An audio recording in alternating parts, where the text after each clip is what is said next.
opinions be told. Wrexham forever, through thick and thin. It's WREXtra time, let the calls begin. Well, ladies and gentlemen, we are back. This is WREXtra time. I am Paddy Power, and this is the Local Pundit channel. We have just finished up a 2-2 draw away at Bristol City. Now, did everybody have fun during that match? It was interesting at the very least. If you were a neutral, I bet you had fun. But we were leading twice and we let it slip out of our hands. 3 points became 1 again, which ultimately isn't that bad on the road against a pretty decent team, someone fighting for the playoffs. But we need the points, guys. If we want to keep chasing this down, we need to be pushing as best we can. Ups and downs in the match today. We had some fantastic parts. We had some really bad parts. And say la vie, guys. So if anybody doesn't know what WREXtra time is basically your show. Come on board, have your say, and we will talk about it. I get plenty of opportunity to talk about my opinion, and I will do so again tonight. But the point is for you guys to come in and have a chat. So first up, I am going to invite everybody in and throw the link into the channel. So you are welcome to come on board and have your say. Link to show. There we go. Now we're in the channel. And let's say hello to everybody. We have quite a few people in the chat already, and the chat has gone off a little bit. We have a bit of a rant going. So let's have a look through it. But you know what? Don't be ranting in the chat. Come on board and chat with me. And we'll talk about it. Because sometimes I agree with you and sometimes I don't, guys. So first up is we have a new member, Roman Pass 1. Who joined us. Well done. Thank you very much for coming on board as a member. Habsification is here as usual. We gave them that draw. I do kind of agree with that. Habs is in the background, straight in. I'd say he's not too happy. Right, this was me. That's a draw that feels like a loss. It does feel like a loss. We should have won that. We could have won that. And if we're going to add some more points to our total for dropped points from winning positions, that's getting up there. What are we at now? 21, 22? I'm not actually quite sure. I don't really care because you know what? We've gotten a lot of points from losing positions too. So it has actually balanced out a little bit better over the last couple of matches. So Sean, who is a neutral, that draw felt like a draw. Maybe from the outside, you could say that they certainly had opportunities that they missed. We had opportunities that we missed, and maybe overall the draw is probably fair. Now, next up is Let's Do This 63, who I feel a bit called out here on this, to be honest. How everyone's an expert from a sofa. I'm not on a sofa. I'm on a chair. Thank you. Real sports have ups and downs. Players aren't robots. If you can do better, I'll see you on the pitch. Otherwise, back the boys. Well, we do back the boys on this channel. We are talking about the boys for hours and hours and hours every single week. And you know what? If you don't like people talking and sometimes having negative opinions about things that go wrong on the pitch, then why are you here? You're entitled to your opinion. Other people are entitled to their opinion. And you know what? I'm entitled to my opinion and I'm on the show. So I'm going to give it. And if you don't like it, don't watch it. However, I like to see both sides of it, and I have no problem with you having an opposite opinion. But the idea of, oh, you better back the boys or nothing else is just crazy. It just shuts down every bit of conversation that there is. What is the point then? So if you want to defend yourself, feel free to come in. The link is there. I'll chat with you. I'll be nice to you. I'll listen to your side, and we'll see where we go. But like this kind of point is bugging me a little bit because everybody is entitled to it. And you know what? You go to a match, you see it. You see assholes roaring and screaming at the players and saying all sorts of stuff. Bristol got booed at halftime by their own so-called fans. I suppose you would agree with that. So there's lots of different variations here, and players are professionals. They're paid to do a job. Yes, they mess up from time to time, but when they mess up, they're not robots. They'll take it on the chin too, and we'll discuss it. We'll discuss AO today. We'll discuss the other players. Doesn't mean we're not supporting Wrexham. So I disagree with that. Okay, here we go. There's a couple of more here. Easy to talk tactics behind the mic. If giving 100% every second was easy as you make it sound, you'd be playing, not podcasting. Stick with the squad or move on. Okay, let's go through it. There's loads of them here. Let's throw them all up. Why not? Praise them when they win. Protect them when they draw. A point on the road is grit, not a failure. My stand remains Wrexham true and true. Okay, I'll agree with this. Point on the road is grit. They did show some grit today, but they were leading twice. So they did show some grit, but they also lost. And they had some really bad moments of defense and screwed it up. Okay. Okay. Don't only cheer when it's 3 points. Real fans handle the draws. 2-2 is a result we build on to the next one. Yeah, but that depends on what we do in the next match, doesn't it? This is how you also go on a slide. So we'll see where we go. We'll see.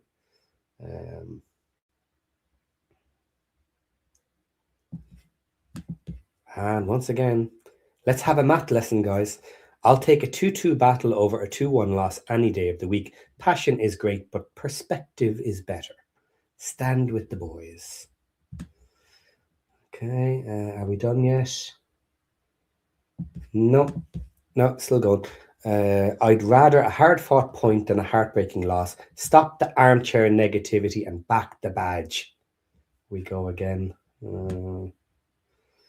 Okay. Okay.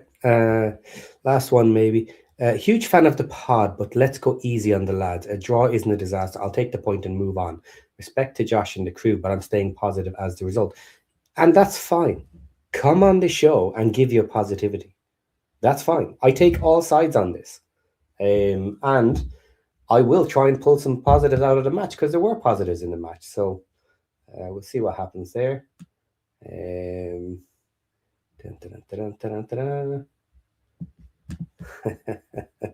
just giving you guys a hard time. I love you guys. Well, do you know what? That's fine. Give us a hard time and I'll give you a hard time too. Let's have a friendly hard time. This is starting to sound gay. Hard times for everybody. Okay, right. Back to the other comments. Let's see who else we have. Bruce McFarlane. At least we left Bristol City fans with an unfamiliar feeling. They normally win by 3 or more and lose by 3 or more. So a draw is unusual. Okay. Marie from SoCal.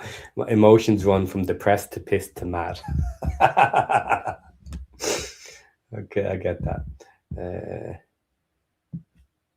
Sean, going on a rant couldn't be me. Yeah, Sean, you need to be careful. I saw what you were posting in the comments on the watch along. It's like they were absolutely targeted at me. I was freaking out every time I saw one of your comments. If you're free, Sean, jump in, get a neutrals take. Okay, here's a good point. To be fair, you were a bit lucky. Second goal was offside and could have been a penalty at the end. Hey, someone loves me. Thank you. What else do we have? Oh, Habs, I do see you there. 2 seconds. I'm almost finished this chat. Let me go back. Okay, Rob. We played chess in the first half and it worked. However, Bristol came out fighting hard, got a goal. We fought back with nice play, but ultimately Bristol had the hunger to come back at us. Oh, George is in it. Loved this team, but knew they were giving up that final goal because that's what they do. That's a little harsh. We're hanging on at the playoffs. I understand the point though. Bruce McFarling. What's the word on Armstrong? Why didn't he start? Is he coming back from injury? If he's going to start soon, we might have ducked a loss from the schedule. Jesus, he played well from the second half, didn't he? He bullied us around quite a bit and changed it up completely. Sean again. Here's a bit of perspective, but looks at the table, it's glorious. 6 points between 6th and 16th. As usual, we've seen this the last couple of seasons. Very, very close until the last couple of weeks. So everybody needs to stay in touching distance, but we'd like to eventually get some little bit of a gap. Going to be a tough one for that last position. And Sean is busy cooking pancakes, so he's not coming onto the show. John's in the house. It was a typical championship game, entertaining, mistakes, and bad ref calls. Okay, that's pretty much it. Habs, let's bring you in. How you doing, Habs? Yo, it's Interpol's Most Wanted. Yo. So are you going to bring some perspective or are you going to bring negativity? What's your choice today? A bit of both. Go on then, have at it. What do you want to hit? We didn't need to lose that match. We didn't need to draw that match, sorry. So it felt like a loss. That's what it does. When you're 2-1 up, you get that goal, the second goal in. We could have gone 3-1 up. We could have. Even if they would have scored, it would have taken them forever to have come back on that. But that was just poor game management at the end. They scored on the 89th minute. The 89th minute. Yeah, it was bad. I could see it coming. It was one of those where we were just sitting off and we were giving them the space right outside our box. And I'm like, oh, God, don't do this. There was so much space. Last 5 minutes. Yeah. And I was just thinking to myself, why are you going into some weird low block? Get the ball, take it off them, and start moving forward. Don't give them that kind of space. And we just kept doing that to them as well. They were finding space in the channels to just try and get the balls in the dangerous area. And we were doing well in stealing the ball off them and holding possession as well, getting our own passes going there.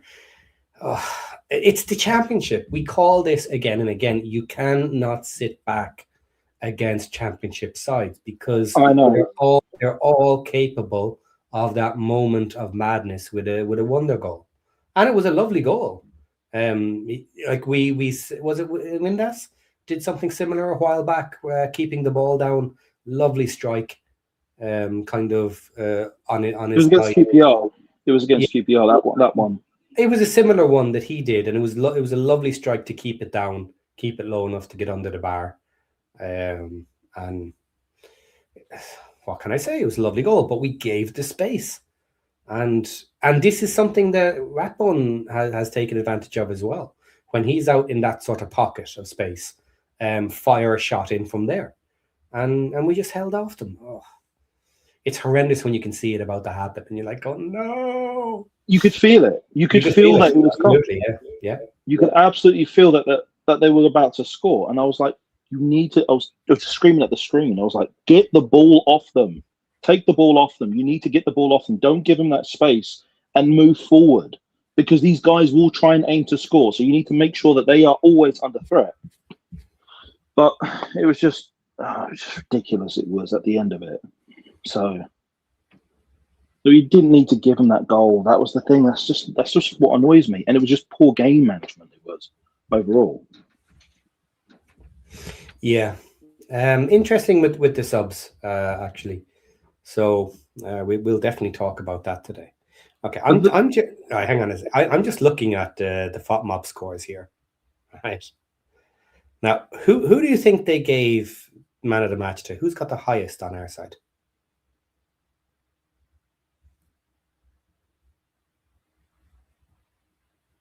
House? I was going to say Rathbone, I'm guessing. No. Who is it? Hence why I'm asking. Got I thought it was Rathbone, but okay, it's not him. Lewis O'Brien. Okay, that's understandable. He was playing really well. Yeah, here's. Do you know what? I don't like the way he plays. It's weird. It's something I've got in my head. No, he was playing really well. He was. He was constantly there getting the turnovers. He was doing the part. If you rewatch the match again, you'll see he was doing these nice passes all the time, getting the ball forward every time he was. I thought he was the one who scored as well, doing his usual box crashing routine. But it's not him that was the issue, and Broadhead was playing well as well. On the contrary of what Josh might say, but I think he was actually playing pretty well. He plays well. His passing is good. His intercepting is good. He harries the opponents, right? But it's a partly the issue I actually have with Dobson today as well. It's if O'Brien and Dobson can't finish it, why on earth are they getting up so high on the pitch and getting on the end of balls and not finishing them? There were 2 times he could have got that in. Even though the second one was an offside, I'm like, you could at least try and threaten them. I'm like, on the first one, the first one where we could have gotten 3-1 up, and he just falls on his arse. Yeah. Okay. Was that offside actually flagged, or it was flagged? It was offside. Okay. It was flagged, right? Yeah. But you still have to bury that goal and get it called offside. Yeah, that was those are 2 moments where you could just think, even though the second one was offside, it was so open. It was so open. Does he not know how to shoot, for God's sake? Yeah. Yep. Okay. Big love to you. Let's do this, but I assume you're heading off. Talk to you later. He's not happy with all the negativity. Okay. We talk about the match the way the match happened, guys, and if we could have won the match and then didn't, you get a bit of negativity. It happens. I mean, we even talk about negativity when we win. So, we talk about the negativity when we win as well. So, like, we notice all the negativity. We see the negativity in the stuff that we win in other stuff that we do. So, I know others are going to say, "Well, why we won today?" Yeah, we know, but not today, but previous matches we're just like, yeah, we've won, but we can see what was wrong. Yeah. But look, you know what? You can still have a look at stuff, see what you see, talk about it, and you kind of analyze it as if you want to win every single match, every single point, which we know is a bit unrealistic. But there are interesting decisions for moving forward, looking at the way we played today. Are you happy with the lineup for the next match if we do exactly the same?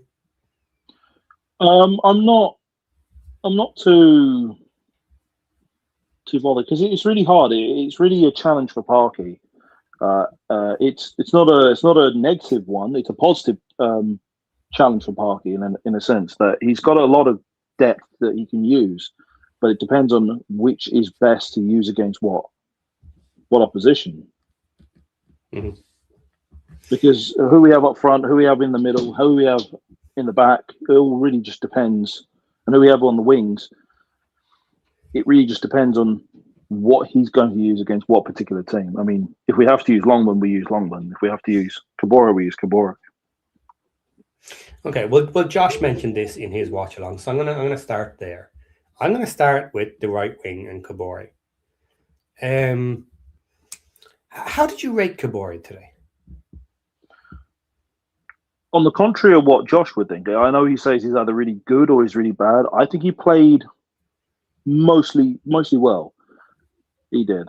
I mean, there were so many good. He almost scored. He had a good chance to score as well today, and he's been doing these wonderful crosses that have been coming in, and he's when you give him that space, and they gave him quite a few bits of space. They did because of our passing routine that we managed to get around it. He was able to get through to those areas in the wide areas and get those crosses in. Yeah, I don't see enough of these crosses coming in. I like Kabori when he attacks inside from time to time. It's a nice element that I want, and Cae is pretty decent at doing it on the other side from time to time as well. He's fast, he's quick. I like him out there. I still don't see him linking with the team extremely well. And it's the same old dynamic I always have with him, is you can see he gets double marked a lot in matches. So it's okay, well, if everybody's out there marking him, we should be doing better, moving the ball faster elsewhere. It's because they use him differently. They use it the way they use Kabore on the right, in the wide areas, is very different to how we use Thomason on the left, because there's a lot more bodies on the left side than there is on Kabore, because you leave him open for that particular reason, because he's that twitchy and because he's that fast, and he can do certain things that the opposition don't like. And there were moments there were so many moments that he did that. Yeah, but bar annoying the other team, he doesn't get a lot done.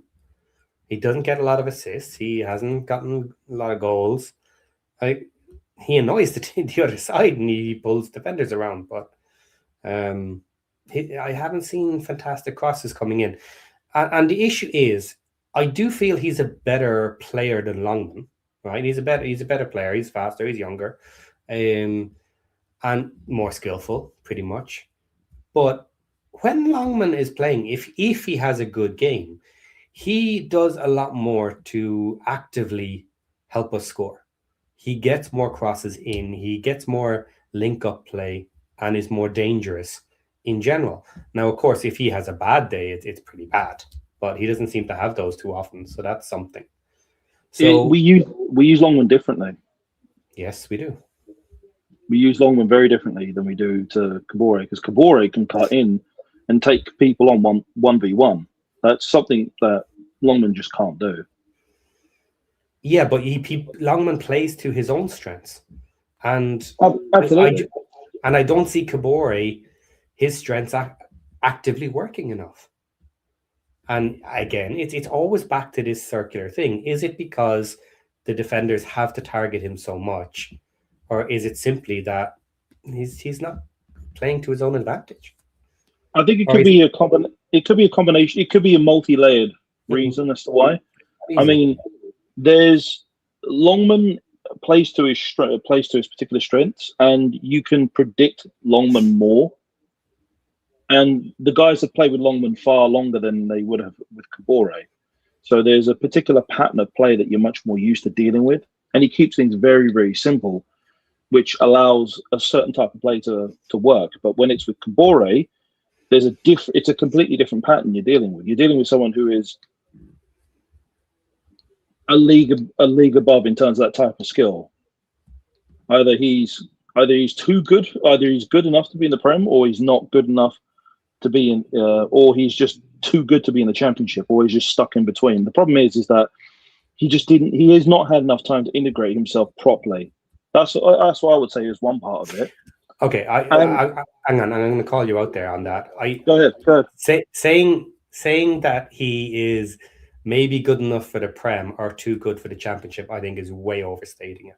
No, I'm saying I misspoke there. What I mean is that either he's not good enough for the Prem, or he's too good for the Championship. That's what I meant. Okay, I still think he has not shown enough to be too good for the Championship either.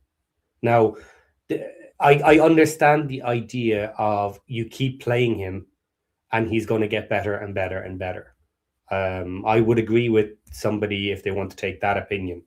He is better than Longman. He is getting better the longer he plays with the team, and you persevere, and he will become one of these top-end wingers and will work better with the rest of the squad. And I do agree that the rest of the squad probably don't know him well enough. And this is something I've called out for a long time, is they don't know what to expect from Kabore, I think. They don't know what his natural habits are, or the fact that Kabore doesn't have natural habits yet, that he keeps changing what he's doing. It's a completely different pattern of play. It's a different pattern of play. That's what it is. And he uses things that just wouldn't occur with Longman, but that are only effective with him. I mean, he did a lot today, and I don't think people notice how many times he's gone and done these. I mean, there were moments, there were loads of times that Kabore did these passes to Rathbone, and Rathbone just bounced these balls out and gave it back to Bristol. And it's like, I'm passing it to you, do something. Mm. And Rathbone was giving these balls away. Yeah. This was in the first half as well. Yeah, in Kabore's defense, I mentioned as well, I'm pretty sure it was the first half, Kabore had a lovely cutback pass low across the box that nobody was either ready for or was just in position for, and that was a lovely dangerous pass into the box there for someone to get on the end of. And yep. I just wish stuff like that he would do more often, because I don't really care whether he's putting them in high and getting on someone's head or keeping them down low and just putting them in a lovely spot for someone to run onto. But that's what I want to be seeing a little bit more of from him. And I know it can be harsh, so maybe we'll move on that one. But it's one still for the future. Next match, Ipswich, you want Kabore playing over Longman? That's hard to say, actually. Okay. Because Ipswich could turn up. Ipswich is a different squad when they're going to put their starting 11 in, their usual starting 11, and they're going to be very different to the one that we faced. I think we may need him, or we may. But doesn't that almost answer my question from earlier? If you're even considering putting on Longman instead of Kabore, then there are questions about Kabore. It's hard to say because they've already faced him. That's the reason why.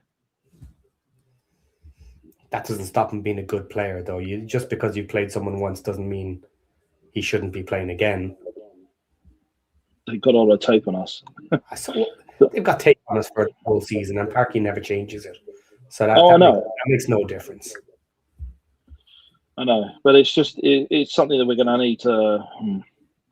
I would say, I'll put Kabore out over Longman. Okay, I would, because those guys, because they got some guys on the wings that will just blitz past us. Okay, let's jump to the back line and just blow through them nice and quickly. Clewitt 6.9 got himself a yellow card. Hyam 6.6 got himself a yellow card. Doyle 5.9 on FOTMob. That is maybe his lowest score all season, though I haven't actually paid attention to it. It's because of Armstrong, that's why. Yeah, he had a bad day today. He had some big mistakes. Armstrong was a monster in that second half. But yeah, not a great day for the defense. They were okay, but then something just happened. It looked like they were just lackadaisical in the second half. It's like, what are you doing? As soon as they came out, Bristol was just trying to go for it every moment. They were just trying to press us as much as they can, and we do seem to have this weird folding when teams try to press us. But we can outplay them. We can, and we did. We outplayed them most of the time. When we have control of the ball, they didn't really know how to deal with us. Mm. That's what I was thinking. Like, that's why I was thinking when the draw happened on the 89th minute, I'm like, you need to get the ball off them because they're not good on the ball. We can control the ball better than them. Yeah. Okay. Habs, we have Brian in the back. I'm going to bring him in, see if he's ready. No camera, but that's okay for you, Brian. You there, Brian? Can you hear us? No, maybe not. Yeah, he's gone. Okay, sorry about that. Yeah, sorry to interrupt you. Go ahead there. Keep going. Yeah, I was going to say they came hard. They pressed harder. They did. So they had more hunger to them, and they were just going to go for it. And they didn't have much to lose, so they went for it. But whenever we had the ball, we played way better than we did. We can control the ball, and if we wanted to, we could have played with a lot of game management and just stopped them from even touching the ball. But for some reason, Easier said than done, but I am kind of a bit lost as to how we lost control so badly and why we couldn't keep it going. Because we did seem to be so dominant. That was a hard one. And their shot in the first couple of seconds after coming out in that second half was like, Jesus, they were up for it immediately. And we have been caught coming out after halftime before, not being quite ready and not being on it from the first whistle. So we do have this weird habit of doing that, of being caught out. Like you can, and I think a lot of teams are going to exploit that every time. When Wrexham's in control of the ball, if you manage to catch them out in the second half, you can get them. Yeah, it's just some bizarre thing. Yeah. Now Josh has put a comment in here I think is interesting for the back line. With two of our back line on yellow cards, should have brought on Scar. Now, ultimately, we didn't end up using two of our substitutions, so we had some available. Kluivert on a yellow, Hyam on a yellow. I think that did hurt our defence a little bit. They had to be more careful after those yellows. And we had that lovely attack against us down along the wing where Kluivert nearly took out a player, but didn't seem to put the foot in, probably because he was on the yellow and would have been sent off if he'd done it. But they got in for another fantastic shot. I think that was the one that AO had to come charging out for, and they ended up almost 1-on-1. I think that was the one. It was 1-on-1, and we got lucky there as well. Potentially, that could have been a penalty, depending on how the ref could see it and what he could see. It was close. It was close. Yeah. But like the cards from the ref for silly little things, putting our defense on yellows. Should he have brought Scar on? Maybe he should have in this case with two of them on yellows. You know. Maybe. I mean, we could have. I mean, Parky should have just went back four and then gone for it. Whatever he can do, just throw the kitchen sink at it. Or maybe he's conserving for the Ipswich. I don't know. Yeah, but surely you can't be. Are you really worried about conserving to put someone on for 10, 15 minutes? You know what I mean? Are you worried someone can't do 10, 15 minutes? You need to conserve them for the next match? I would surely hope not. Well, it's hard to say. I mean, how many yellows are there on right now? How many yellows in total? Yeah, each one on the back line. I don't think they're nearly up at the 10 that you need at this stage. So I don't think they're that high. I know Hyam's had a few yellows. Mm-hmm. No, he wasn't worried about taking them off anyway. Yeah, but yeah, I mean, it's just so annoying. It is when you get into that situation. It's like that draw feels like a loss because it didn't need to end that way. It didn't. Thomason tried with what he could in terms of stopping that second goal from coming in, but they just managed to find a pass that was able to clean it out, and they got it.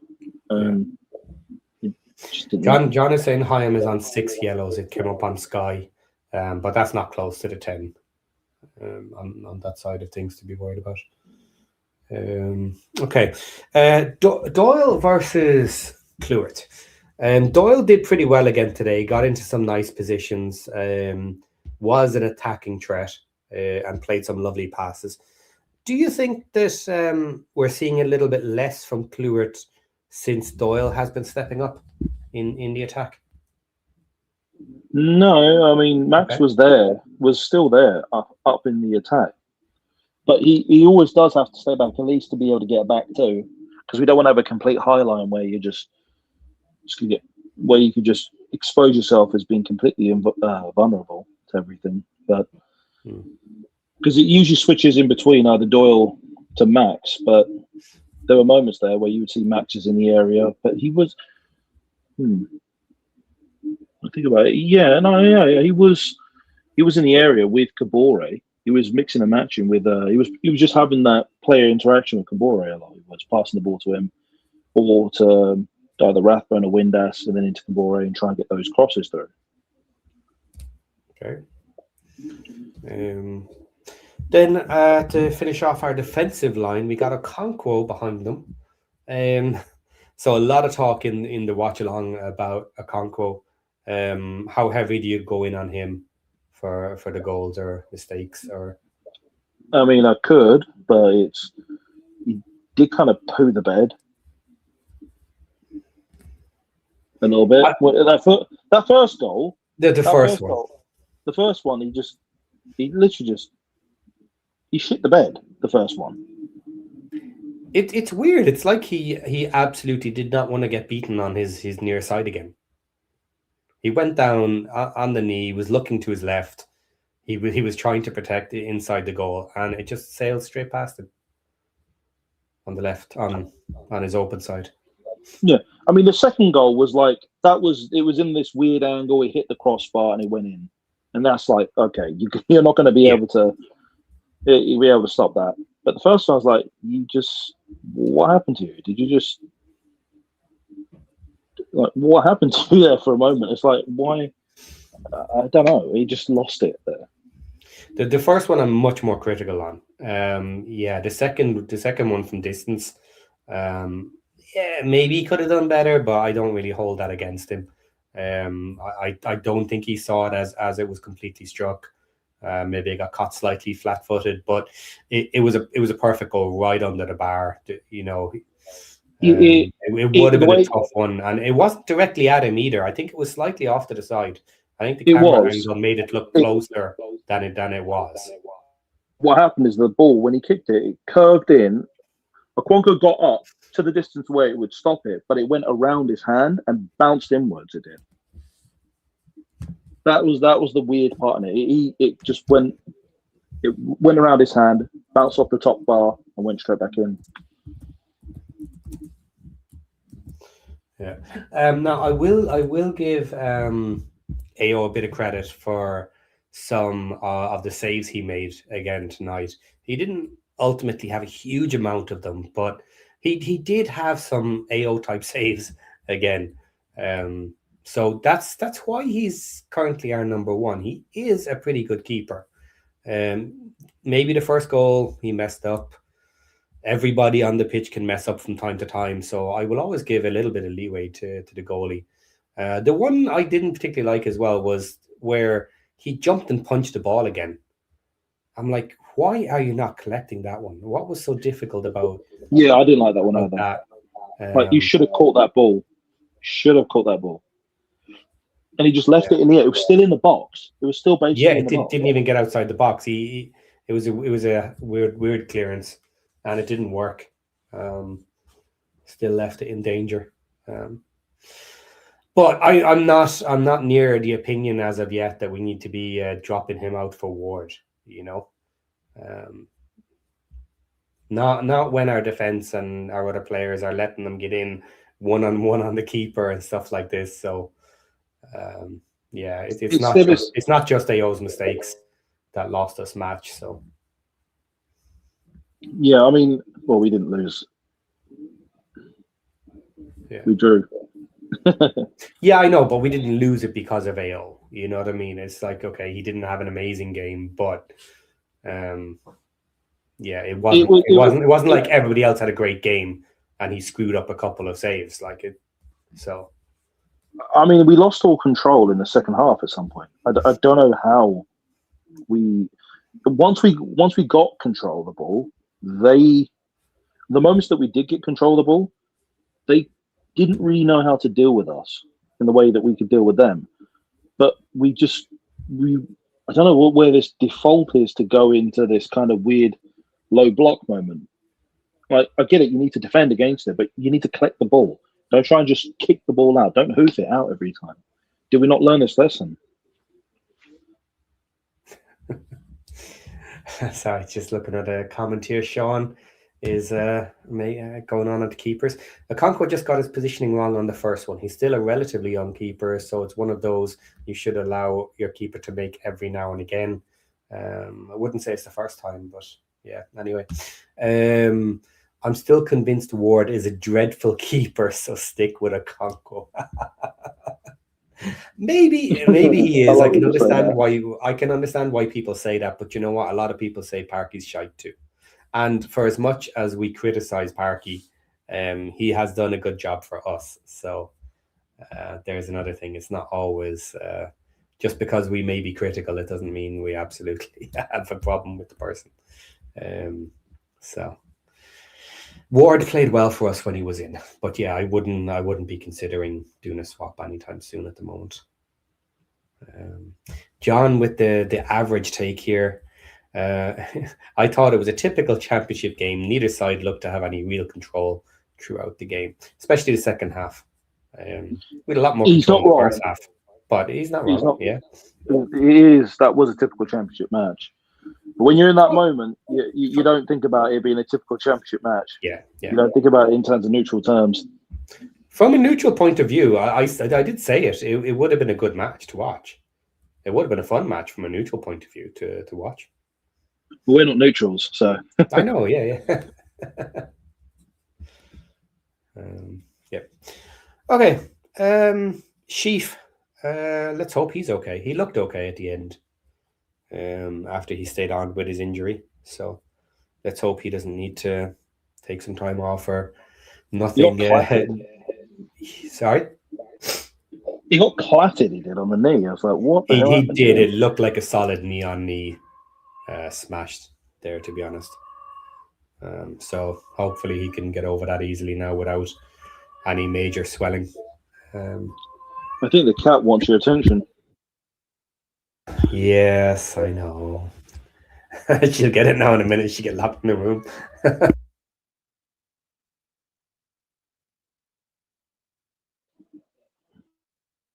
Okay, so Ratbone played well today. His lovely goal. He was constantly on the opposition. He was, whenever the opposition got on the back line when they were trying to do the pass, he would just chase them down as he usually does. Yeah. Happy with Ratbone. Thomason got a very high score as well, actually, 6.8 out on the left wing. Didn't see much wrong with him. I just didn't think maybe we played enough up that side. Broadhead in the first half didn't look amazing on that side. I think he played extremely well. Like, there were so many moments where he did pirouettes and stuff, and he just kept the ball off the opposition and just didn't let them have the ball. Yeah, he carries the ball well, and he can get in around players quite well. I do like it. A lot of people are giving him a very hard time. I didn't think he had a terrible game. I think he had a good game.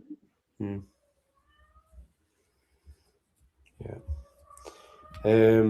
All right. So on the left, and then up front we have Broadhead and Smith.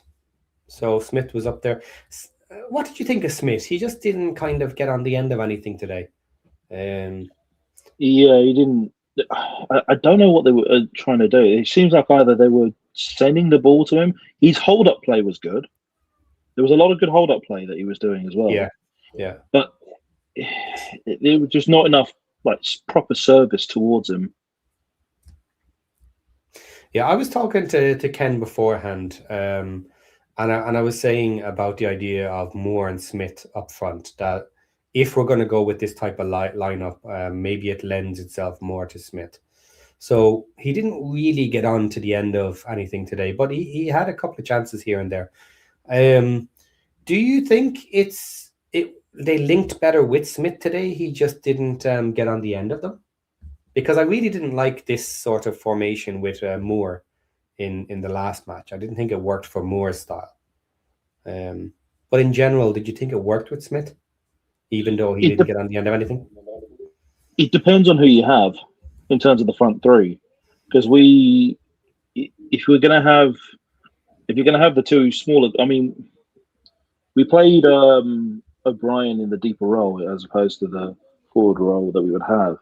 It just really depends on the combination of players you have up front and who can get the ball to him for the service. Okay, but you know who we had today. So do you think it worked? Is kind of my point. Overall, not really. Not really, but yeah, not really, no.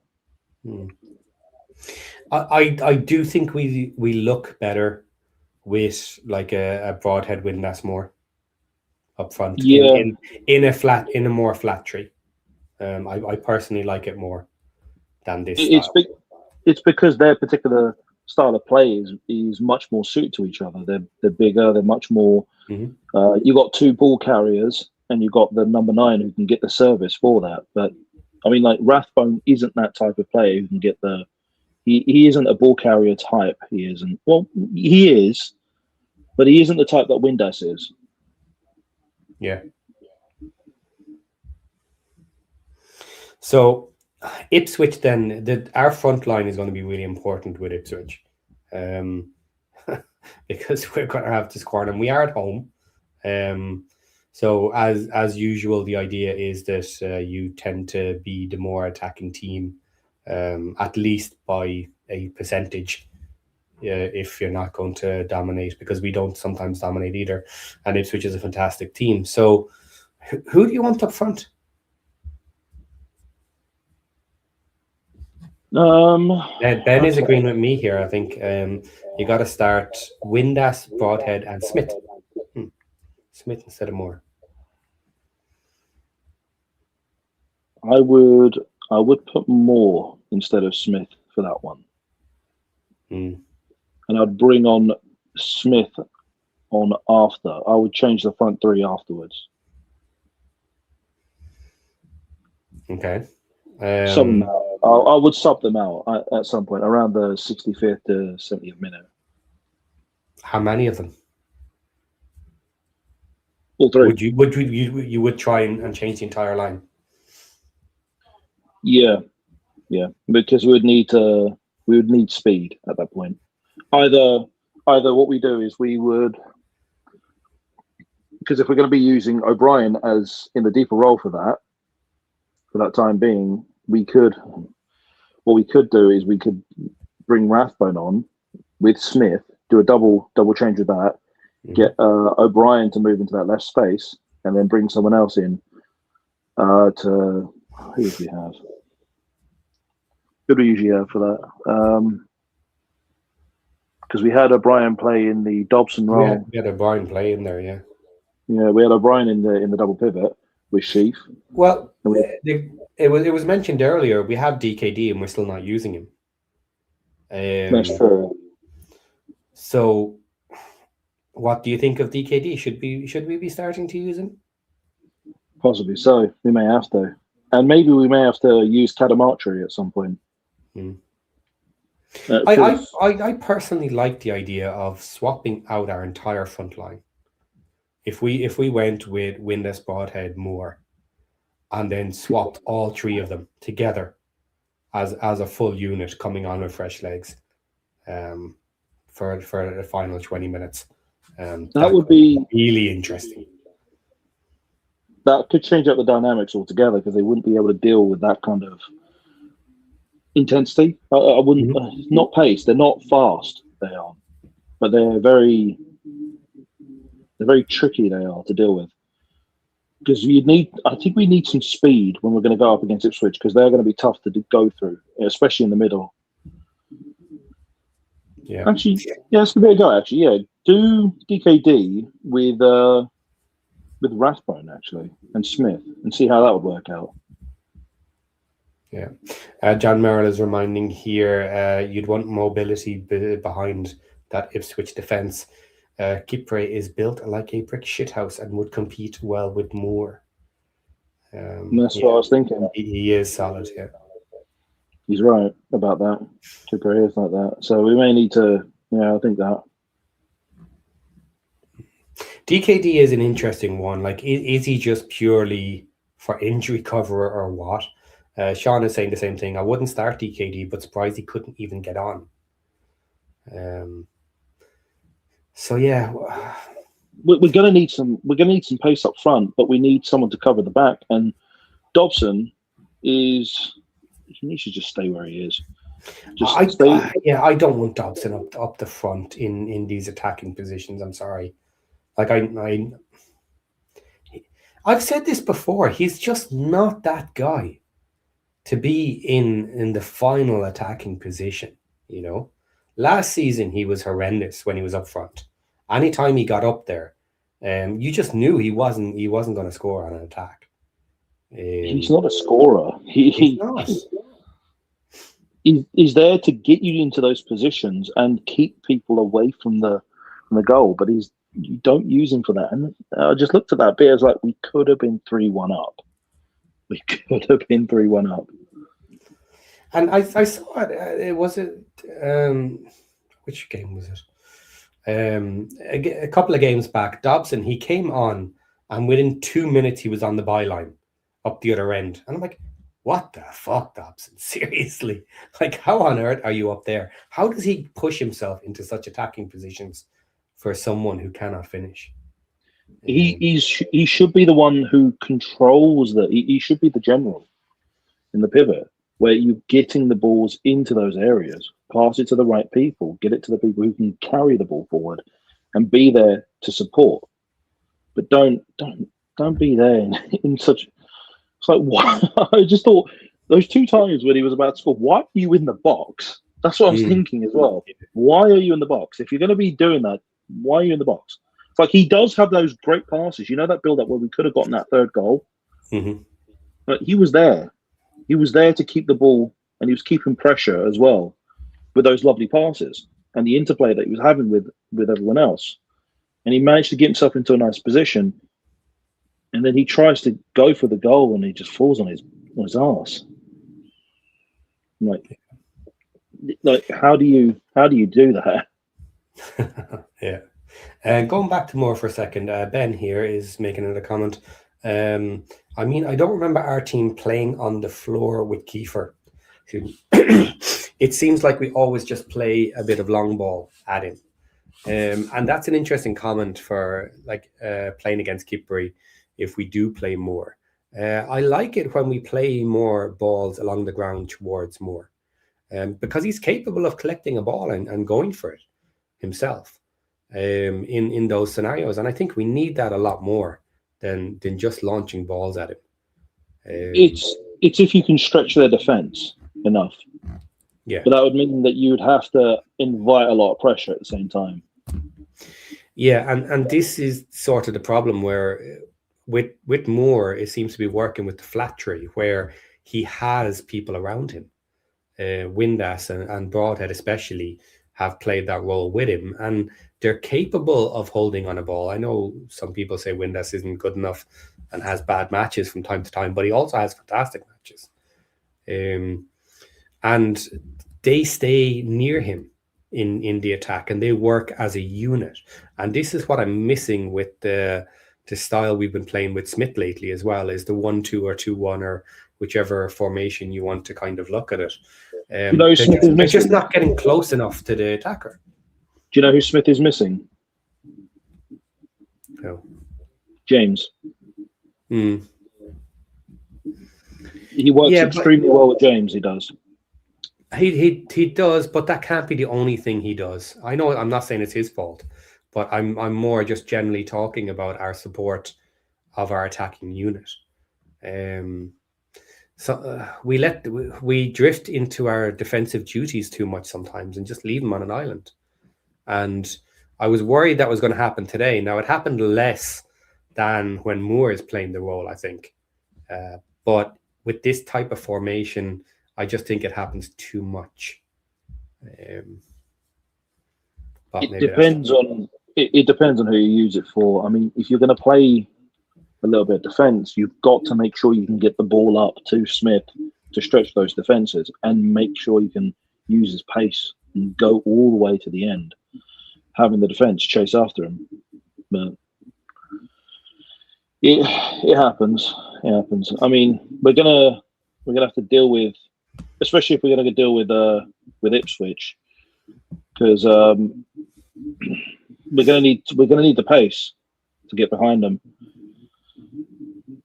Yeah, absolutely, we are. I worry with Ipswich if we sit off them though, and I start playing this game. They're better than Bristol. You know, I don't think we're going to be able to get the ball off them as easy, and to be able to play around them as easy. But we'll see. I think we can do that, but we're gonna. I mean, when we played them the first time, we played pure defense. We did. Yeah. And that's only because we were kind of just developing and evolving our style of play, because we were not used to doing that. And we had Smith as well up front in that match. Yeah. Sean here is suggesting with Ipswich, I would play Moore, but put pace on both sides of him. You'll want Moore as an outlet and break on the counter. Yeah, we'll most likely be playing on the counter with Ipswich. Yeah, I'd absolutely agree with that. I don't think Moore would be. I don't think Moore would be the kind of person you'd want there. I would switch up the front three to have Windass, Broadhead, and Moore together, because they would make them around like the 65th minute. Those three would be the ones you'd bring on to make sure they're exhausted, because you got the back three of the back line of Ipswich. They're going to be tired at that point, and then you have to bring on this 6'5" striker, and along with these tricky number 10s on both sides. That's going to give them an absolute headache. Ben is asking for this next Ipswich match, do you anticipate in our next match allowing them to have possession, or do you think we are going to be out on the front foot in the next match? I think we're going to go for it, because we have been trying to have more and more of the ball. Now, do I think it suits us? Maybe not. Maybe I'm too used to a little bit of the more old school Parky, but I will say we're getting better at it. We are getting more comfortable on the ball. Some of the players who weren't used to it are doing a lot better with it, but we can get caught with some bad passes from time to time, and they tend to lead to breaks and problems for us. That would be what I say is our downfall from time to time. But it's the way we're going, so we need to get used to it. So yes, they are a strong team. They will have possession. They'll come at us, but I don't think we're just going to hand it to them and wait to totally counter. The thing is that we're building towards this kind of style of play, whilst Ipswich are built for this type of play. Yeah. And you could tell that when we were, even in the second half, when we lost some control, whenever we get control of the ball against Bristol, they didn't really. We could outplay them. We could, in terms of passing points. That they did not like the way we play, but like we can get them those balls into some really dangerous areas. We could every time in our half space in the wide areas. Yeah, I think what surprises some teams when we do play well and pass well is they don't expect it from us. And we play just a little bit differently in that style. At the moment, we are still looking to attack quickly. We don't generally play about with the ball for the sake of playing about with the ball. So teams that are very comfortable on the balls sometimes seem happy just to tippy-tap it around in their own half. And we're certainly still at the stage where we are constantly looking for that quick attack, even though we are now willing to pass back and around our back line in order to bring it forward again. And we can catch teams with that. They seem to be surprised that we're able to move the ball around pretty quickly. And then sometimes we'll just lump it over them or attack, or a long ball down the wings and go full attack. You know, these sort of things. It's still a mixed bag that these teams are not used to playing against. They're not used to playing, they're used to playing against teams like themselves. And they're still unsure about our style of play because other teams still don't do it. Yeah, we tend to just do the passing game and then we just try and find fast breaks at the same time. So we're trying to bridge two worlds together. Yeah, and it's an interesting mix at the moment, and it can really upset the flow of other teams when it doesn't seem to be working for them. It's not natural to them to see some of the patterns and some of the movements that we'll do. instead of trying to completely play through them. We're looking for that long break, if we can see it, or long pass up the wings, now on the ground rather than, let's say, hoofball. But some of the best teams we can break down with it. But it'll be a tough one. Ipswich will be a tough match. It's going to be hard to play them though. I don't really know how it could go either way. It could, because we could end up getting a draw with them if it ends up being that way. But they're not the kind of team that you try and mess around with. Like you've got to get ahead of them. You've got to score against them quickly. You've got to put 2 behind them in the first half, because they will come back hard. Yeah. Sean is reminding here as well. This is about a comment earlier about making them tired by pushing them in the first half. They're not going to be tired. If anything, playing today and then having the week rest will mean that we will tire before they will. We need to get an early lead, of course. Yeah, we need to push for an early lead. But it is at home this time. We'll have the home crowd. So it is generally an advantage. And we're still playing reasonably well at home. So let's push for a big win on the weekend and do the recent double on Ipswich.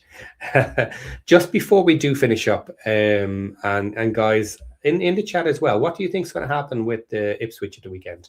Are you positive about it? Are you not? Do you think they'll come back at us for their cup loss? How do you see it going? What do you think about that? The idea that Ipswich have been stewing for the week because they haven't been playing since their loss to us in the cup. I mean, they really don't care about the loss. They really don't. So they've got more time to spend on having to play against us and use their strongest 11. So, and you can hear it from the fans. I mean, some of the fans were disappointed in it with some of the players who, because they did the 10 changes. A lot of fans on Ipswich side, they were saying like, well, if you want to be getting into the starting 11, then you're gonna have to start making sure you prove it to us and prove it to McKenna that you're worth being on the squad in the starting 11. But they got a big squad, and it's going to be tough to deal with them. So they're not going to be what we faced against. No, they'll be much tougher. They absolutely, I believe they'll be much tougher in this next match. It's not going to be an easy one. They are also fighting for their extra matches, their extra points, and they want those top 2. So this is absolutely more important than a cup match for them. So that's why they weren't. The fans weren't that disappointed about the loss. They didn't like it, but then again, you're a fan. You don't like the fact you lose, but overall, in the scheme of things, they're looking and think, okay, it's just a cup match. We didn't really need to be in there. We're trying to get back into the Premier League, and we want to get into the automatics. So that's not our fight, but our fight is trying to get into the playoffs, and we're going to make sure that we try and get through to you. But they're not going to mess about. But if you gave me a similar sort of a question as how they might answer, if you could only have one win, which match would you want to win? The cup match or the league match? And I'd be like them. I'd say I want the league match. Yeah, it'd be the league match. Even in our position, and we're not fighting for automatics. I mean, you want to be in the playoffs. I mean, here's the thing. That's a big enough prize to say. Like I know it's a hypothetical, so that's fine. But it's one of these hypotheticals that what would you choose? And the answer for me would be I'd go out of the cup and I'd take the 3 points from the Ipswich win. The thing is, though, we're coming from a different perspective, though, for us. Well, of course, we want to be in the playoffs, but it isn't the end of the world for us to either lose or draw this match against Ipswich. For them, it means everything because they want to get back into the Premier League. They do. But for us, we can keep going into the cup match because it'll be something to do. And even if we don't go up this season, even if we don't happen to, let's just say we don't go up this season, we can still progress through to the cup match. I mean, we can. I don't know if we're going to beat Chelsea. I don't think we're going to. Okay. Brian is in the background. I'm going to pull him in and see if he's working this time.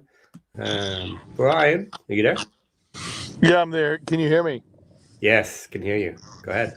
Yeah, I got some phone calls earlier, so I missed about the last 30 minutes of the show.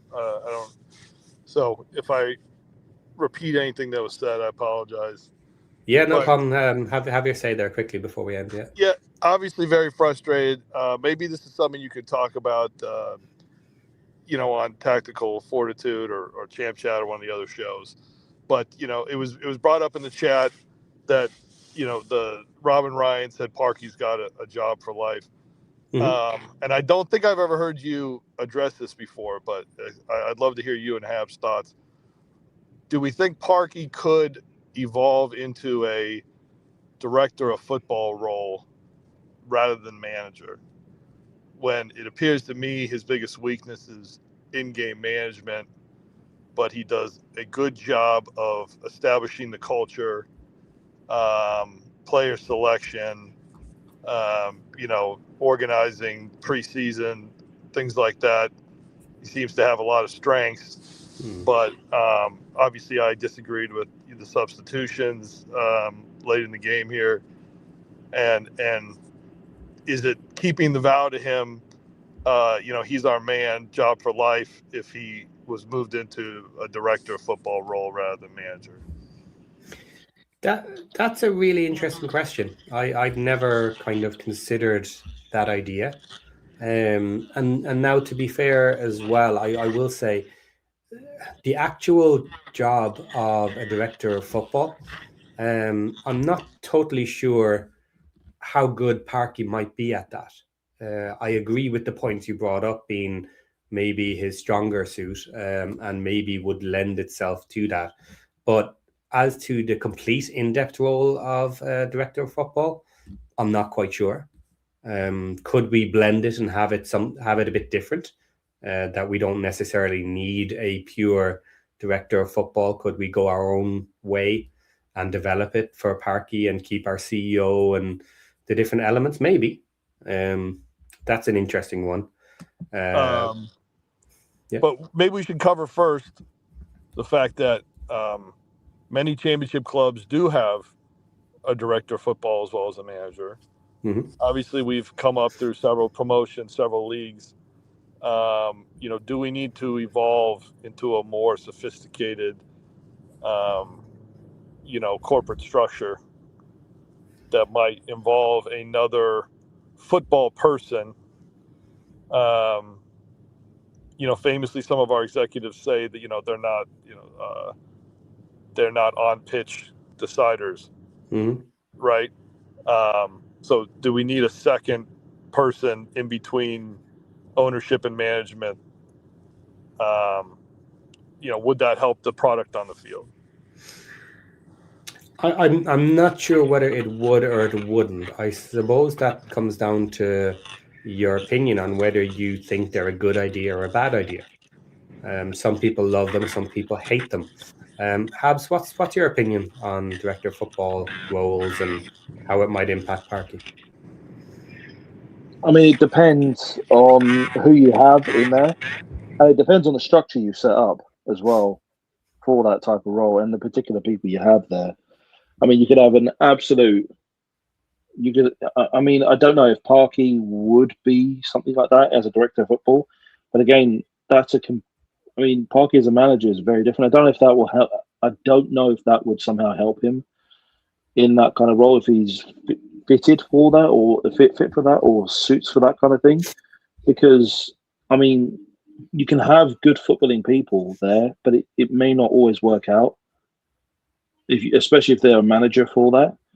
But I don't really know. I mean, it probably wouldn't work out, I don't think. Like, you've got to have footballing people in there that are able to deal with this. I mean, you could be like Man City, where they have incredible people at the top.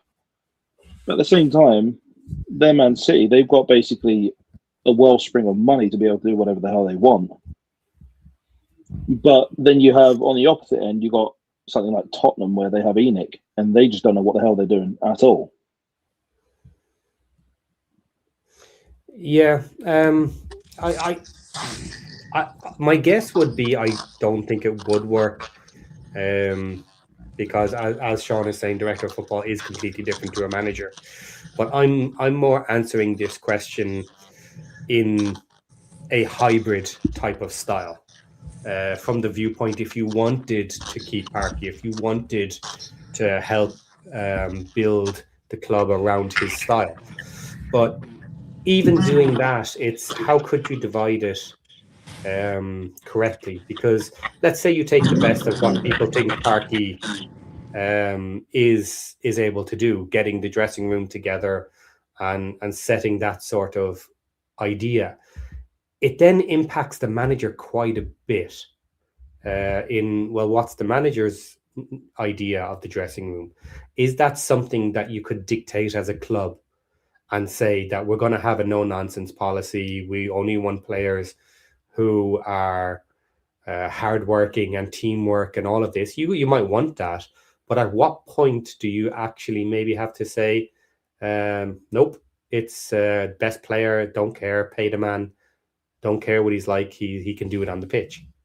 Thing is, it's an old school. That's an old school style manager. It is. Oh, absolutely, it is. Yeah. It's an old school style manager. These would be the kind of managers you would see, like Brian Clough was, and so on and so forth, where they were basically like the manager was basically in charge of almost everything, So it's not like, and we don't operate like it was in the 80s and 90s anymore. Like managers now. Like we're kind of unique in that we still have like a manager that still has a lot of control in the general runnings of the football club, but doesn't control.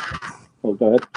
I would point out that Aston Villa has that structure now. They're probably, a top 15 club in the world right now, and they have a manager who controls everything. But you're right; it's more an exception to the rule these days. Yeah, you're right. Unai Emery does have that kind of like that kind of important role because he basically almost runs everything other than the actual people who are at the top above him, like the board and so on and so forth. But unlike them, unlike the 80s and like the 70s, 80s, and somewhat of the 90s, we don't have that kind of structure anymore. Like we have people who are like the in-betweens. You've got like head of recruitment, and you've got head of like sporting directors, as you would say. But we have like there's a proper structure that has to be in place.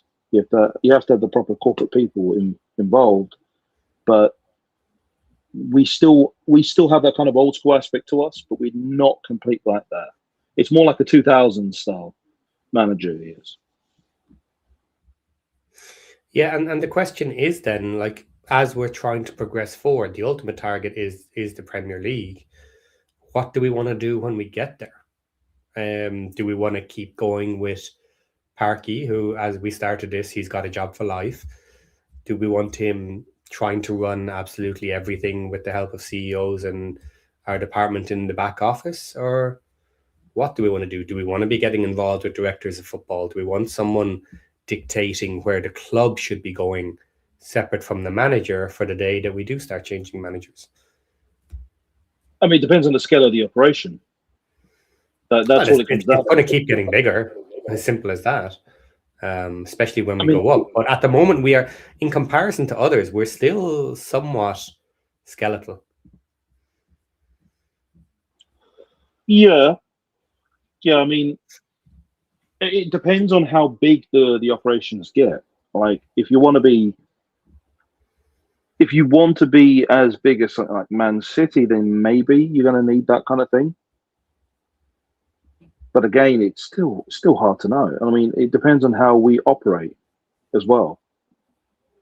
Like, are we going to need to have all these intermediaries in between to be able to operate with Parky, and where his role gets reduced further and further to the point where he becomes either a head coach as opposed to a manager, or he becomes more like Unai Emery, where he is still a manager. Well, on that point, Sean has a good one here, and Villa will fall apart as soon as he leaves because too much is dictated by the manager. That's true, but then again, Pep is also a manager as well. He's not a head coach. They do have those operations, but he's the one who pretty much runs everything there.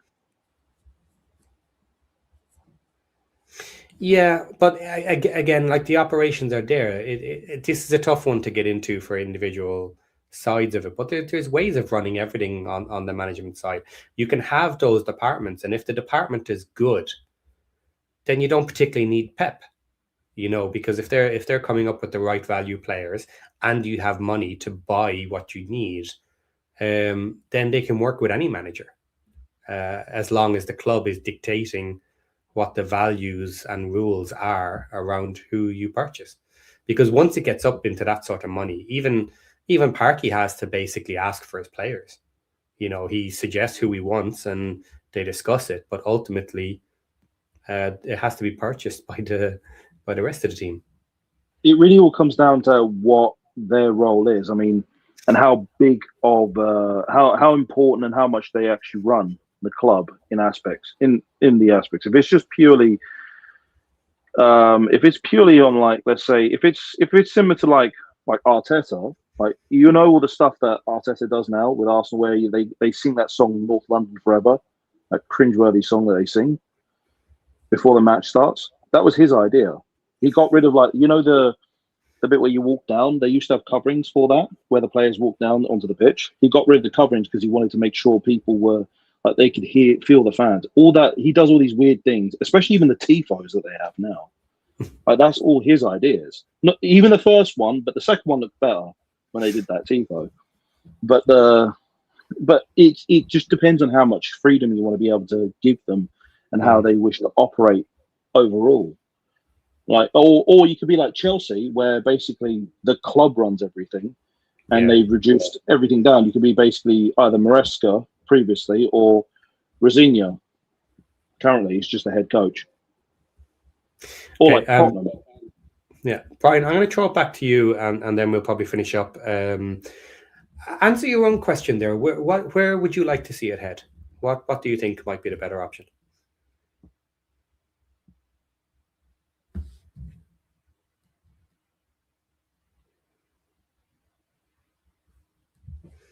Can you hear me there, Brian? You're muted at the moment. There you go. Well, can you hear me? I can hear you now. Go ahead. I'd like us to pursue something.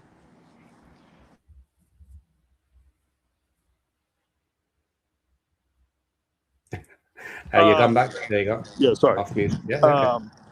Because since we've basically said we're not going to fire him, which means we're going to allow him to retire when the time comes.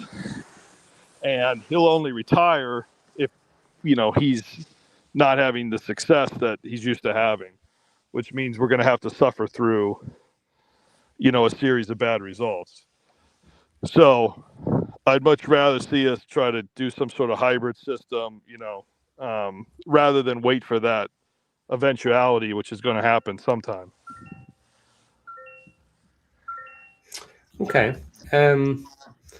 If we're going to run down this road of he's our manager, we're going to go with it.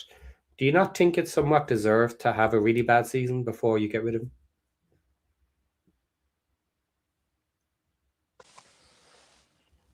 Well, I mean, but a really bad season usually means relegation. And relegation in modern day football means you're going to have, serious financial repercussions. Now, maybe we're immune from some of that, but, wouldn't it be better to get out ahead of something like that? That assumes it's even possible, first of all. So if you're looking at relegation, I would say then, like, you're probably talking about a Prem relegation, which is kind of normal at this stage. There's absolutely no guarantee of staying up there. And I don't think it's undeserved for Parky to have a season. And if, as long as he doesn't come out with an absolute shocker for the first half of a season, then yeah, he deserves a season. And if that's ultimately relegation back to the Championship, I kind of think you have to be able to accept that. But Now, in the you're championship, assuming you can have a bad season and get fired without getting relegated, though. Yeah, I was going to say, you're assuming that he's taking us to the Premiership already. Yeah, but we're also assuming that Parky will step aside nicely if he has a couple of seasons of meh results. Because job for life doesn't mean job for life. I Right, think that's what everybody I'm can saying. agree on that. Job for life That's a lot of means- crap. That means that we allow him to retire rather than sacking him. Yeah, surely they're going to go to him at some point and say, "Do you want to just step aside here and not make us do it?" You know, Which in The thing is- modern English football is quite nice compared to Yeah. how most are handled. The thing is, you don't want to end up having a revolving door of managers. You No. want to be able to continue having continuity. The biggest problem with, especially with modern football, is the revolving door of managers, because you could end up with the worst. You could end up with something that doesn't work, and it could take forever for it to be bedding in as well. Like, I mean, what we have is continuity, and Parky will get us to the Prem. That's not a problem. I mean, even if we go up this season, I think so. even if we manage to go up this season or the next, and we still get relegated, that's not really on. That isn't really his fault. That's more so how difficult the Prem is. Like, Yeah. trying to survive in the Prem is absurd. It is ridiculously absurd. Like, Burnley has been in the Prem multiple times, and they just get relegated.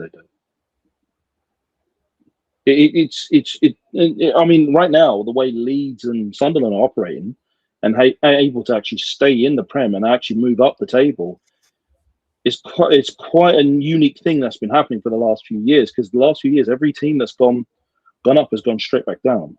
Yeah. And the good thing to have is to have continuity. They still have their managers from the previous season in the Championship. Yeah. Okay. Just to finish this, because it's just come to my head. Kind of last question, and then we'll be done for the night. If we were to get into the Prem, we're going to have to swap out the team and bring in a lot of new players.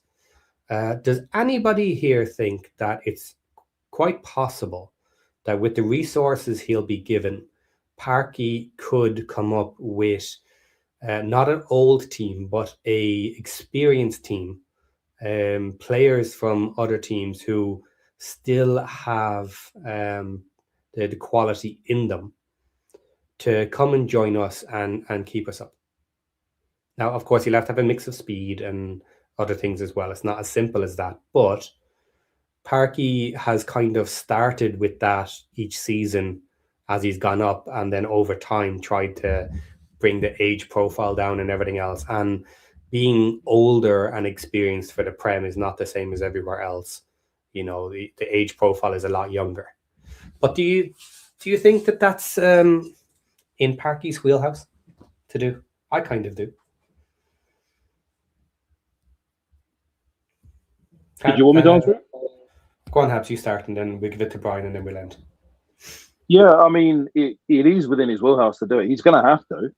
He's going to have to find some players that are going to be within that material, that have the kind of quality and material in them that can operate at such a level. Because the speed at which the Prem operates is completely different. It's just wildly different. It is so wildly different, and we would need someone who has experience in there. We will need to get some young players as well. Like really, really, really pacey people, and really good at passing fast as well and carrying the ball quickly up front, because those guys are going to be relentless. It's not normal. Mm-hmm. I'm gonna ask, sorry, Brian. I'm just going to answer this kind of comment here. Sean is saying, no, you had experienced players from the level above. There isn't a level above the Prem. You can't argue that for the Championship. I'm sorry. Yes, you could argue it for League One and League Two. Yeah, okay, fair enough. But we are doing reasonably well this year, and we do not have the best players in the Championship, and we do not have players from the level above. We don't have Prem quality players here either, and we're doing okay. So, what we're doing this season is much more akin to what I'm now asking about the Prem, basically, with the level being just survive in year one. That's Sorry, what we'd go have ahead. to. I mean, that's what we've got to aim for as well. Just surviving in the top half, even if it means just finishing 17th. For the first And year in just the trying Prem, absolutely, yeah. Yeah, even just finishing 17th. That's all we need to do. Just make sure we're like, okay, we know what we're doing. We've got a rough idea. And It keep means building. we build upon that. Yeah. Teams have done it. Well, I think there's a lot of good examples. Obviously, Leeds and Sunderland are two very good recent examples. But I've been disappointed in the breadth of our player selection in the last two windows, that we're still sort of confined to British football. Now, obviously, Kabore is an international, but he's out of Man City. And I do see other teams in the Championship casting a wider net.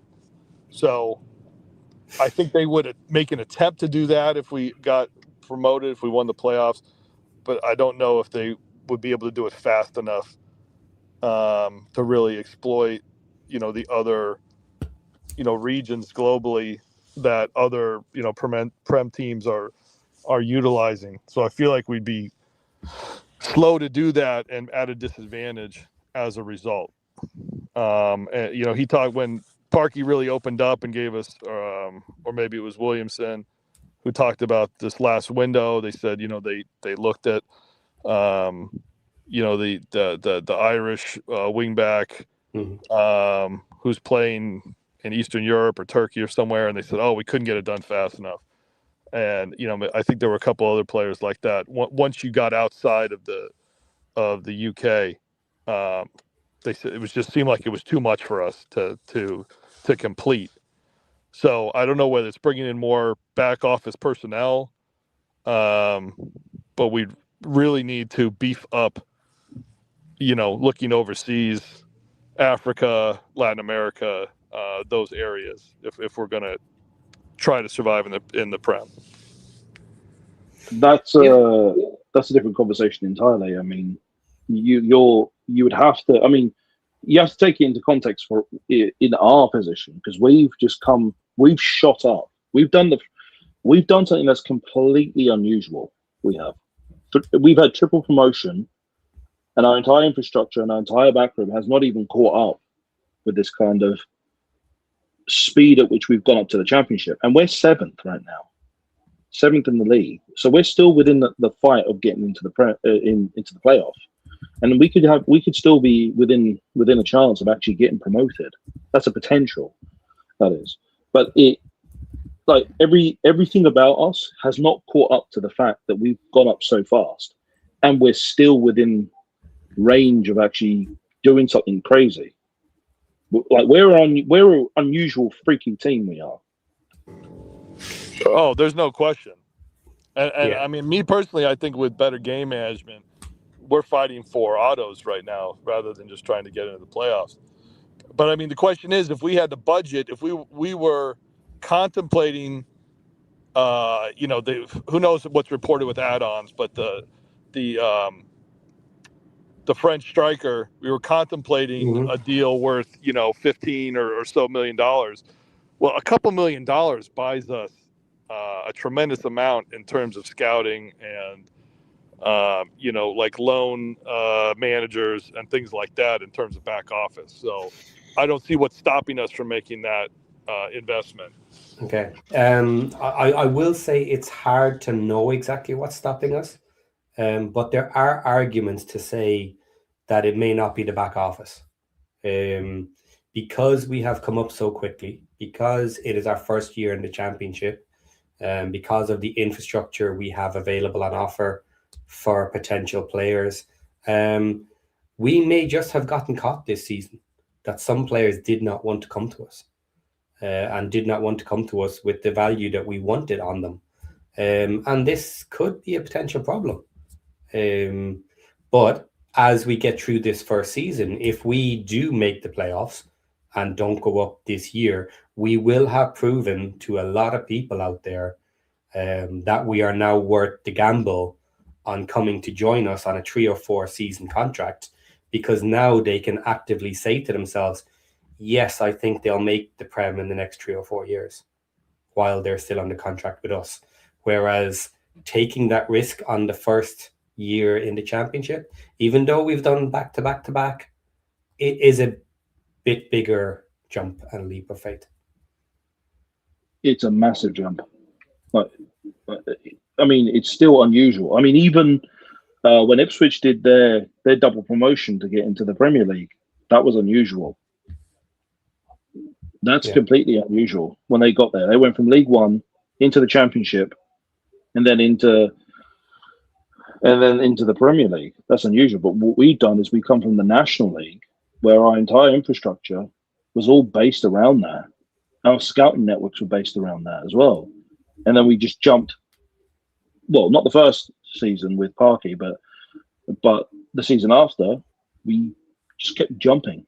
And nothing has. I mean, our scouting networks aren't at the same level as other Championship clubs. They've got all kinds of scouting networks. I mean, look at Birmingham. They were able to get a La Liga player. Yeah, Birmingham is the example I was really looking at with envy. Because I love Kakache. I think he was basically dropped in our laps. I don't think that was the result of our terrific scouting network. And yeah, Birmingham was able to do much more than us in the window, and maybe it's what you said with teams not wanting to come to us. But we're not. Here's the problem: we're not Birmingham. We're not an ex-Prem club. We're not a solid Championship club. That's part of the problem. We don't have that history. We're building it right now, and some people will have an issue with that. So I can only hope that this year is a one-off, and that the problems we may have had in signing some players will be alleviated an awful lot by our finishing position at the end of this season. That's pretty much how we can go with it, because we are building a history that they don't have, that we don't have. I mean, sorry, because Birmingham have been in the Prem, they've been relegated, and they've been consistently in the Championship for years, and they got bought by a very big company in the form of Tom Wagner's what's it? Is it a hedge fund? It's not a hedge fund. It's a private equity company. Private equity, yeah. And when they went down, it was kind of a freak situation where they had Rooney in charge, which never have him as manager anywhere. But he did it to Plymouth. But the thing is it's just an odd situation for them to have gone down to League One, because as soon as they got down to League One, they got rid of the stuff they didn't need. They got rid of the deadwood, brought in the people that they need, and go straight up. We haven't been in those kinds of situations where they can just invest whenever they like and as much as they like. They're completely different. They operate completely differently. They have the infrastructure all set up. They have the infrastructure. That's the other thing as well. But even the backroom staff infrastructure. So you will have some holdovers. And even if maybe you're not actively targeting Prem players and stuff like this, you recently have been doing so. And even scouting Championship players for the past 3-4 seasons. Your nose is right in there, sniffing out, trying to find the best players, whereas we haven't been doing that. Not to the same sort of level. So just one of the problems of back to back to back. I will say though, before we get too down on ourselves, I'm blanking on a gentleman's name who was the chairman at Liverpool, who's facilitated our friendly in Poland. He came on one of the podcasts this week, and kind of gives you a back window into these conversations with Williamson and the owners and stuff, and he's talking about the size of our catchment area and everything. So they obviously think that we can grow into a sustainable Prem, franchise club over time. So I don't think it's a fool's errand. I mean, the thing is that, and I see Sean brings up one of the points as well, and I brought this up in one of our previous WREXtra times as well when we faced against Birmingham at home, that it's the day-to-day facilities. I brought this up as well, that we have to look at this as like, we're completely operating we're building, I've said this multiple times, we're building the plane whilst we're flying. Mm-hmm. That's how we're operating right now. We're building the plane whilst we're flying, and it's going to take time for us. Now, the good thing about what we have is that we have name recognition, and that is what people will want. That is our pull that we have. We have something that is completely unique that's never been done, and we are very ambitious as a club, and we have some financial power that we can actually pull. And we have the reputation and name to cope with that kind of thing, but we just don't have the kind of infrastructure that can deal with that level as of yet. Okay, we're going to pretty much end it there, guys. But I got one thing I got to say before we sign off here. A little bit of on that bombshell I've been kind of sitting on. There's been stuff in the background, so we'll see what happens in the future. SC Dr. J was talking about the infrastructure and Collier's Park. Wonder if the recent cash infusion could be used to make FA an offer. So with regards some of the issues with the Collier's Park, we did get permission to put in more infrastructure and I think some portable cabins, rooms, stuff like this, in order to have more facilities for our guys, which I know is extremely basic. However, there are rumors floating around the ether out there that we have purchased Collier's Park. That the deal, this is rumor, it's speculation, I've heard it from a few different places, and that it's basically in the process of being worked with those that need to be worked on. So watch this space. There may be an announcement in the near future of a deal done with Collier's Park. It may just be in the summer. It may just be the summer. But on that bombshell, guys, I'm going to leave you because we have gone completely off topic tonight. However, no bother. That was fun. We had a great chat as usual. Thanks to Brian and Habs for coming in. And an actual bombshell. And we'll see you after the next one. Take care, guys. Bye. See you in a bit.